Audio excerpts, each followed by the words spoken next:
Hello! Eto na naman tayo mga kabisyo.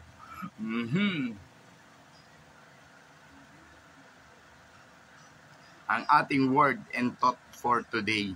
Siguro hindi ko na kailangan pang natatawa ako, no? Hindi ko na kailangan sabihin pa ano ba ang ating topic ngayong araw na to. Ang ating word and thought for today.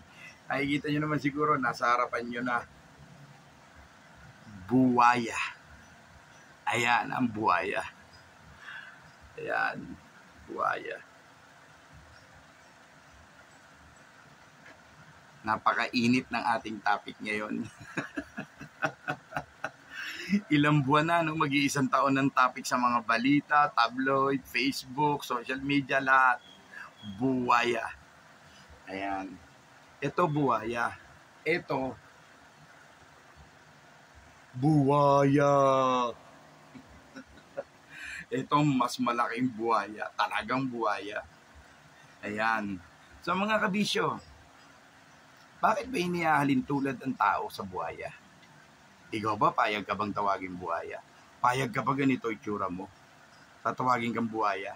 Payag ka ba sasabihin sa'yo buhaya ka? Ito itsura mo. Tao ka, sasawagin kang buhaya.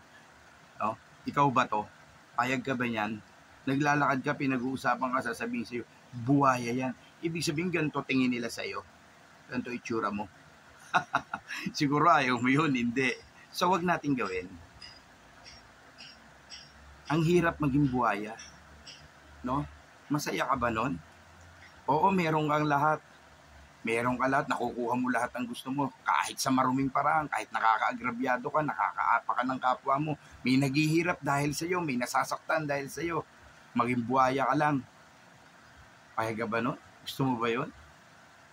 Diba? Alam nyo, mga kabisyo, alam nyo, masarap mabuhay nung may satisfaction. Satisfy tayo kung anong meron tayo. Huwag nating hangarin yung mga bagay na hindi natin kaya. Pipilitin natin kunin kahit may masaktan tayo, kahit may maapi tayo, kahit may maghirap dahil sa atin. Huwag natin silang gayahin. Alam nyo, ano man ang meron tayo, maging masaya tayo, lalo na kung galing sa pinagpawisan at pinaghirapan natin. Masarap ipagyabang, mag-travel ka, mag-tour ka, dahil pinaghirapan mo yan. Bumili ka ng kotse, pinaghirapan mo yan. Kahit magyabang ka araw-araw, may pagyayabang ka. Yun ang tunay. Dalawang klase kayabangan. May yabang na totoo, kayang ipagyabang.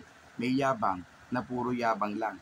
Dahil hindi naman sa'yo galing. Sa maruming paraan mo yan nakuha.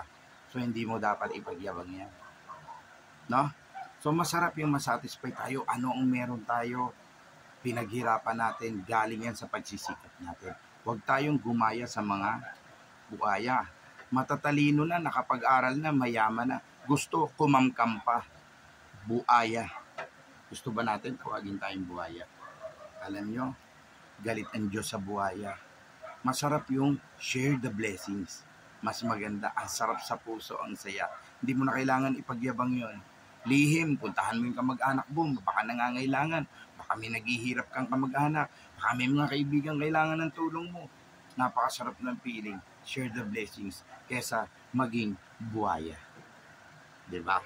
So our word and thought for today, buwaya. No? No? Sarap ng feeling, masarap ngumiti. Kaya ganyan, sa camera, tulad natin, malakas ang loob natin ngumiti sa camera. Bakit? Kasi hindi naman tayo buhaya eh. Pero itong mga buhaya na to, kunyari na lang ang ngiti nila sa social media, sa news, sa camera, kunyari na lang yun. Pero sa totoo lang, naghihirap na rin mga damdamin nun. Bakit? Tignan mo yung mga anak nila, pamilya nila, nasa na? Dati ang yayabang sa social media. Ngayon, hindi na makita. Mga nag-abroad na, nagtago na. Damay ang buong pamilya sa kahihiyan dahil sa pagiging buhaya. Pero mo, kaapu-apuhan mo, lahat na magiging lahi mo, isusuka ng taong bayan, kilala na kayo hanggang sa magiging lahi mo pa. 'Di ba? Masarap mabuhay nung simple lang. Kumpleto ka lang, okay na.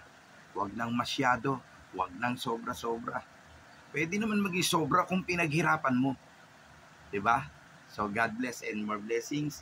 Certified turista ang lalaking walang pahinga, always on the go, always on the move. So God bless po sa ating lahat.